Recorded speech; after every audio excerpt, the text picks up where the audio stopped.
কখনো ভেবে দেখেছেন কেন কিছু ক্রিয়েটর খুব দ্রুত গ্রো করেন, আবার অনেক ক্রিয়েটর ঠিক সেখানেই আটকে থাকেন? আসল পার্থক্য আসলে কোথায়? কন্টেন্ট, অ্যালগোরিদম, নাকি অন্য কিছু? আমার রিসার্চ বলছে অন্য কিছু। একটা সিম্পল বিজনেস পিরামিড আছে, আজকে আমি সেটাই এক্সপ্লেন করব। আজকের এই ভিডিওতে আমি একটা সিম্পল ফ্রেমওয়ার্ক দেখাবো, এটার নাম বিজনেস পিরামিড। অনেক সাকসেসফুল ক্রিয়েটর খুব গোপনে এটা ফলো করেন, আর অনেকে তো বুঝেও ফলো করেন না। আজকে আমরা মাত্র 3টা লেয়ার দেখব। পুরো বিষয়টা খুবই সহজ, ভিডিওটি শেষ পর্যন্ত থাকলে পুরো বিষয়টা একেবারে ক্লিয়ার হয়ে যাবে। বেশিরভাগ ক্রিয়েটর ঠিক এখানেই ভুলটা করেন। শুরুতেই ইনকাম নিয়ে ভাবেন, তারপর শুরু হয় স্পন্সর খোঁজা। কেউ প্রোডাক্ট সেল করতেছেন, কেউ ভিউজ নিয়ে ব্যস্ত থাকেন, কিন্তু ফাউন্ডেশন আর বানানো হয় না।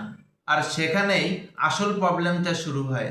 হ্যাঁ, কন্টেন্ট বানানো তো খুবই সহজ, কিন্তু বিজনেস বিল্ড করা আলাদা বিষয়। দুটো এক জিনিস না। অনেক ক্রিয়েটর এটাই বুঝতে পারেন না, তাই তো গ্রোথ একসময় থেমে যায়। এখন প্রশ্ন হলো, ফাউন্ডেশনটা আসলে কি? একটা সিম্পল পিরামিড দেখুন, সব কিছুই নিচের থেকে শুরু হয়।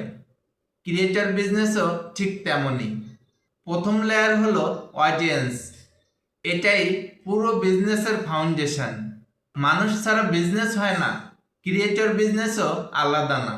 তবে অডিয়েন্স মানেই ফলোয়ার না, আবার সাবস্ক্রাইবার নাম্বারও সব কিছু না। দেখবেন আসল অডিয়েন্স বারবার ফিরে আসে, তারা আপনার কন্টেন্ট মনে রাখে। দ্বিতীয় লেয়ারটা হলো ট্রাস্ট। এটা ফলোয়ারের চেয়েও মূল্যবান। হ্যাঁ, ট্রাস্ট তৈরি হয় ধীরে ধীরে। রেগুলার ভ্যালু দিলে ট্রাস্ট বাড়ে, আবার অনেস্ট থাকলেও ট্রাস্ট বাড়ে। আর তৃতীয় লেয়ারটা হলো ইনকাম। এটা শুরু না, এটা শেষের রিওয়ার্ড। স্ট্রং ফাউন্ডেশন থাকলে ইনকাম সহজ হয়, আর ফাউন্ডেশন দুর্বল হলে তখনই প্রবলেমটা শুরু হয়। তাই অর্ডারটা কখনো বদলাবেন না। আগে অডিয়েন্স, তারপরে ট্রাস্ট, তারপরে ইনকাম। আমার মনে হয় এই সিম্পল অর্ডারটাই পুরো গেম চেঞ্জ করে দিতে পারে। আজকের এই পুরো ফ্রেমওয়ার্কের বিগেস্ট লেসন হলো অর্ডার। অনেক ক্রিয়েটর দেখবেন শর্টকাট খুঁজতে থাকে, কিন্তু শর্টকাট সবসময় কাজ করে না। স্ট্রং বিজনেস ধীরে ধীরে তৈরি হয়। আগে মানুষকে বুঝতে হবে, তারপর ভ্যালু দিতে হবে, আর এতে করে একটা স্ট্রং রিলেশনশিপ তৈরি হয়। আর সেখান থেকেই আসে ট্রাস্ট, আর এই ট্রাস্ট থেকেই আসে ইনকাম। শুধু ভিউজের পিছনে দৌড়ালে হবে না, মানুষের প্রবলেমটা বুঝতে হবে, তাদের জন্য রিয়েল ভ্যালু ক্রিয়েট করতে হবে। কারণ লং টার্ম ক্রিয়েটর বিজনেস এটাই চায়। জাস্ট একটা সিম্পল আইডিয়া মনে রাখুন, রাইট ফাউন্ডেশন থাকলে গ্রোথ স্টেবল হয়। তাহলে যদি পুরো ফ্রেমওয়ার্কটা একবার রিক্যাপ করি, প্রথমে অডিয়েন্স তৈরি করতে হবে, তারপর ট্রাস্ট বিল্ড করতে হবে, আর সবশেষে ইনকাম আসবে।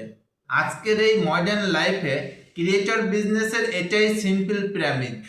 আজকের এই বেসিক আইডিয়াটা আপনার কাছে ইউজফুল মনে হলে ভিডিওটিতে একটা লাইক করতে পারেন, আর এমন প্র্যাকটিক্যাল কন্টেন্টের জন্য চ্যানেলটিকে সাবস্ক্রাইব করে পাশে থাকতে পারেন। আজ এ পর্যন্তই, দেখা হবে নেক্সট ভিডিওতে। Thank you.